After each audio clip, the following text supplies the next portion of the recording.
Alles gut, ja.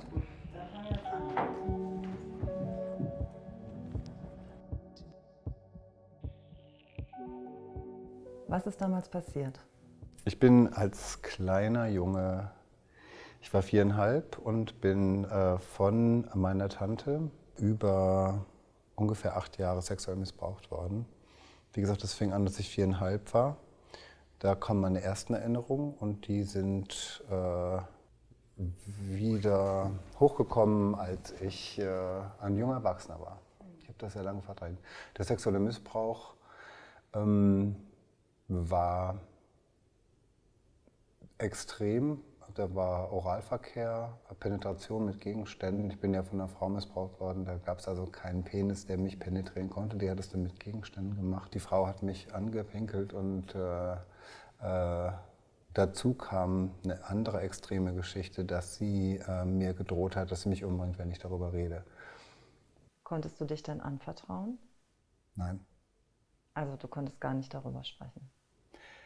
Nein. Ich habe die Signale ausgesendet, wie gesagt, einer Depression. Ich konnte mich nicht mehr anfassen lassen, ich habe nicht gegessen, ich habe mich in mich zurückgezogen, weil die Todesbedrohung so stark war. Wie gesagt, wenn du mit 4 oder 5 hörst, du wirst umgebracht, wenn du darüber redest, dann redest du nicht darüber.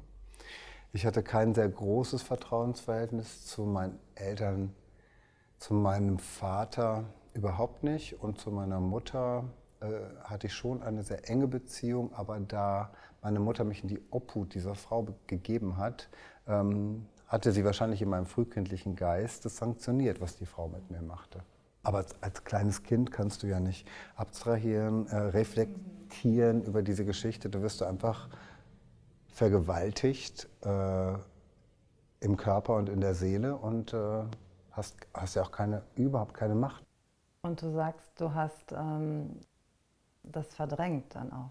Du konntest daran dich gar nicht erinnern lange Zeit. Ja, ich habe das verdrängt, vergessen, also in die tiefen Schichten meines Unterbewusstseins gesteckt und das kam eigentlich erst so fast 10 Jahre später wieder hoch, in anfänglichen Situationen und dann ganz extrem so mit Mitte, Ende 20.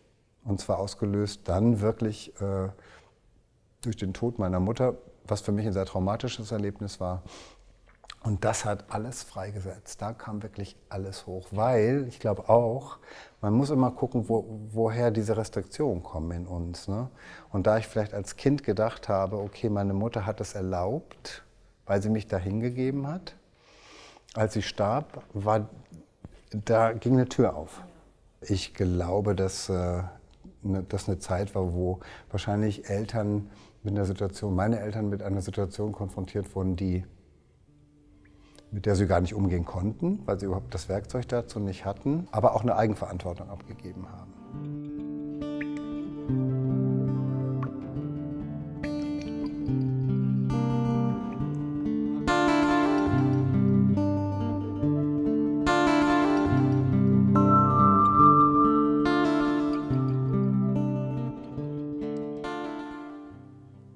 Es kommt in Wellen, ne? Und der Missbrauch bestimmt mein Leben nach wie vor. Ich habe gelernt, damit umzugehen, indem ich die Strukturen erkenne und darüber reflektiere. Und das zum Beispiel, wenn ich nachts aufwache und einen Albtraum habe, der sich auf diesen Missbrauch bezieht, dass ich nicht in dem Gefühl der Angst und der Isolation und der Unfähigkeit bleibe, so wie früher. Meine Träume waren immer bestimmt von Erstarrung. Ich konnte mich nicht wehren und das hat sich zum Beispiel geändert, indem ich aufwache und sage, okay, was ist da passiert? Kann das analysieren. Also ich finde, Therapie ist ein unglaublich wichtiges Hilfsmittel, wenn es zum Missbrauch kommt. Dass man lernt, zu verstehen, woher man kommt, was da passiert ist, dass es einen aus der Isolation rausnimmt und dass du die Hilfsmittel findest. Du hast in unserem Vorgespräch gesagt, es geht nicht um dein Einzelschicksal, sondern es geht um ein strukturelles Problem. Kannst du das Ja, sagen? ich bin ja nur ein Beispiel. Also es gibt jedes Mal, also ich habe ja dieses Buch Katharsis geschrieben und bin damit im Februar an die Öffentlichkeit gegangen. Und in den meisten Fernsehberichten hieß es dann immer, es wird immer von 16.000 Fällen gesprochen. Ja? Und dann denke ich immer, are you fucking nuts? Also wirklich ganz ehrlich, 16.000 Fälle. Diese 16.000 Fälle sind die verurteilten Fälle in Deutschland. Die Weltgesundheitsorganisation geht von 1 Million Fälle in Deutschland allein im Jahr 2019 aus. Und das ist etwas, was nie erwähnt wird. Ja? Und wenn du überlegst, wie viele Fälle das sind und wie viele Menschen das betrifft, das ist ja, das zieht ja Kreise. Ne? Also das gibt ja immer den Betroffenen und dann, oder den Überlebenden von Missbrauch und dann gibt es die Eltern, die Großeltern, die Schulen, die Vereine. Ja? Und wenn man das alles zusammenrechnet, hat wahrscheinlich jeder 25. Deutsche in irgendeiner Form irgendwas mit Missbrauch zu tun, aktiv oder passiv. Und das darf man nicht vergessen. Ich bin nur ein Beispiel und ich mache die Klappe auf und ich rede darüber. Und ich habe gedacht, dass das inzwischen mehr Leute tun würden. Aber da das Thema so von Schuld und Scham und Schande besetzt ist und in irgendeiner Form, und ich bin mir noch nicht 100% sicher, in unserer Gesellschaft unterbewusst, unbewusst total akzeptiert wird, es ist part of our society. Und das ist das Problem.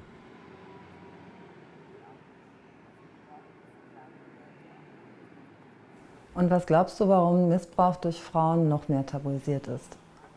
Noch weniger im Grunde an die Öffentlichkeit kommt? Ja, ich höre auf die Frage, wie Frauen missbrauchen. Wie soll das denn gehen? Ne? Klar, Frau hat keinen Penis, kann nicht penetrieren, Punkt. In Missbrauch geht es um Macht, hauptsächlich. Es geht natürlich auch um eine körperliche Befriedigung der Täter, aber es geht um Macht. Macht, die ausgeübt wird vom Täter. Das erregt den Täter. Und das können Frauen genauso gut wie Männer. Und da sind so viele archaische Strukturen da drin, ja, in diesem Frauenbild, was wir haben. Plus Frauen und Sexualität. Frauen dürfen auch keine Sexualität, also das haben wir auch.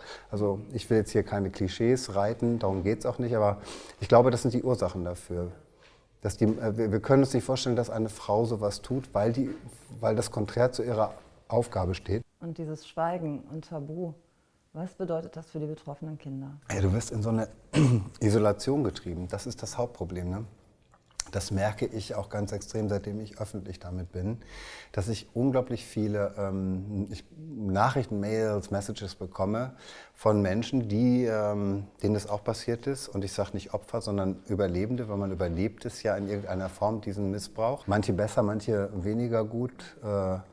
Du musst auch bedenken, dass sowas eine langwierige Geschichte ist. Die Heilung passiert nicht von heute auf morgen oder das damit leben können. Man wird in die Isolation getrieben, keiner spricht darüber. Also wir lernen durch die Presse, ja, die katholische Kirche hat Priester, die Priester missbrauchen kleine Jungs, der böse Onkel auf dem Spielplatz, bla bla bla bla bla. 90% Missbrauch findet in der Familie statt, von Vertrauenspersonen, ja, also von den nächsten Angehörigen. Von der Immediate Family. Was nochmal zu dieser Frage, die du mir vorhin gestellt hast, so wichtig ist.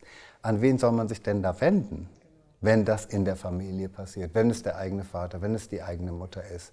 An wen soll man sich wenden, wenn es der Vater ist und die Mutter zuguckt? Was ja auch sehr häufig passiert. Das sind dann die passiven Täter. Und das sind oft Frauen. Also man ist in einer Isolation. Genau wie ich in einer Isolation über so lange Jahre war. Der Mann der Täterin, der kam, der hat als Erster gesagt, ach, ist ja alles Quatsch. Du konntest doch gar nicht mit der schlafen, du warst ein kleiner Junge. Du konntest nicht mit der schlafen. Du. Nee, ich habe auch mit keinem geschlafen. Die hat was mit mir gemacht. Der Täter, die Täterin machen etwas. Du als Opfer dieses Missbrauchs und später als Überlebender machst ja nichts. Macht es mir Spaß, mich damit auseinanderzusetzen über Jahrzehnte? Nein. Ist es schön? Nein. Ist es wichtig? Extrem natürlich. Ne? Und ich hoffe und wünsche mir immer, dass mein Buch das vielleicht auch für andere Beteiligte, für Menschen, denen das passiert ist, für die Angehörigen, die mit der Situation umgehen müssen, die in einer codependent relationship sind, dass die vielleicht ein bisschen erfahren, okay, was passiert in jemandem, der missbraucht wird. Ich führe ja in dem Buch durch die Zwillinge auch den einen Zwillingsbruder ganz sukzessiv an das Problem heran, damit verständlich wird, was ist Missbrauch, was macht es mit einem, wohin führt es und dass es jeden in der Familie betrifft. Wie war das damals mit deiner ärztlichen Versorgung? Ärztliche Versorgung, ja, das ist ein schönes Wort. Ne? Meine Eltern, ich weiß, dass sie mich zum Hausarzt geschickt haben, der damals, ich komme aus einem kleinen Dorf bei Dortmund, der, ich glaube, eine Überweisung zum Psychologen geschickt hat. Ich weiß nicht, was der halt konstatiert hat. Also es gab keine Hilfe für mich in dem Sinne. Ich weiß, dass ich mich gefühlt habe, als ob er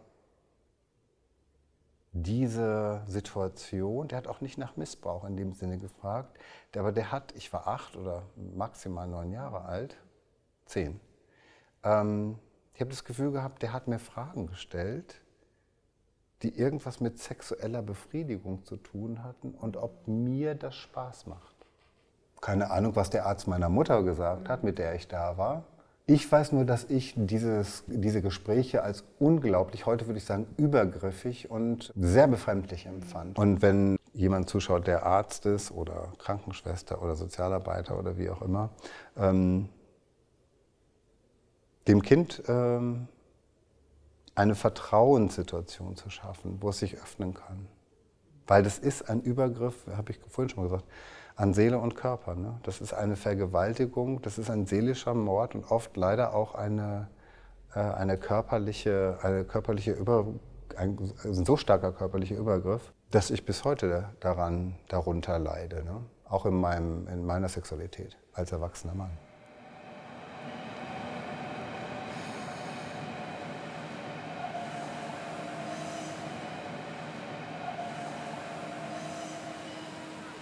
Ich habe in den 90er Jahren, wie viele andere, glaube ich, die missbraucht wurden, mit Drogen experimentiert. Und ich finde, da sollte man auch ganz klar drüber sprechen. Also Drogen haben mir erlaubt, glaubte ich, haben da eine Tür aufgemacht. Ne? Die haben mir erlaubt, was zu leben, was ich mich nicht getraut habe, auch in der Sexualität. Ist natürlich Quatsch. Eine Droge spiegelt dir immer irgendwie was vor, was eigentlich nicht real ist. Wir glauben, wir öffnen uns da irgendwie und haben da eine Erlebniswelt, die it always backlashes. Eine Drogen sind leider eine Einbahnstraße. Aber ich finde es wichtig zu erkennen, dass viele Leute, die missbraucht wurden, Drogen nehmen, um irgendwas in sich zu fühlen, was sie sich sonst nicht erlauben. Es macht dich kaputt. Ich habe Gott sei Dank erkannt, dass es mich kaputt gemacht hat vor 20 Jahren und konnte das relativ erfolgreich in einer Therapie irgendwie verarbeiten. Aber ich habe viele Leute gesehen, die daran gestorben sind. Ne? Viele meiner Freunde. Und was können Angehörige, Partnerinnen und Partner tun? Tja, das ist natürlich schwierig. Ne? Es kommt immer darauf an, wo derjenige steht, der missbraucht wurde, der aus so einer Situation kommt. Auf welchem Level von Selbstreflexion, Selbsterkenntnis der steht und auch sagt, ich stelle mich diesem Thema. Im Grunde kannst du nicht viel machen. Du kannst das Wichtigste machen, was überhaupt möglich ist, nämlich zu sagen, ich bin hier. Ich höre dir zu. Ich biete dir hier einen Space, also einen Bereich, wo du mit mir über das Thema reden kannst. Du kannst nicht der Therapeut deines Partners sein, das geht nicht. Der muss in der Therapie, ja? Der muss mit jemandem darüber sprechen, der nicht beteiligt ist in dem Sinne. Das ist ganz, ganz wichtig. Du kannst deinen Partner nicht heilen, obwohl du das möchtest. Das möchten ja viele sagen, okay, mit viel Liebe wird alles wieder gut. So läuft das leider auch nicht. Das habe ich persönlich auch erlebt. Ja. Ich war auch in einer Beziehung und es ist oft so, auch in wissenschaftlichen Untersuchungen belegt, dass der Partner sozusagen einen Weg mitgeht und dann aber die Beziehung oft kaputt geht. Leider.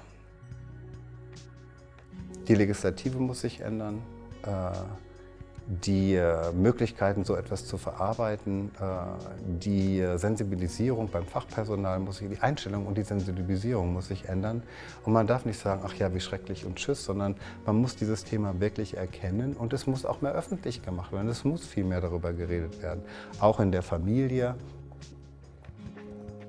Es ist nie gut,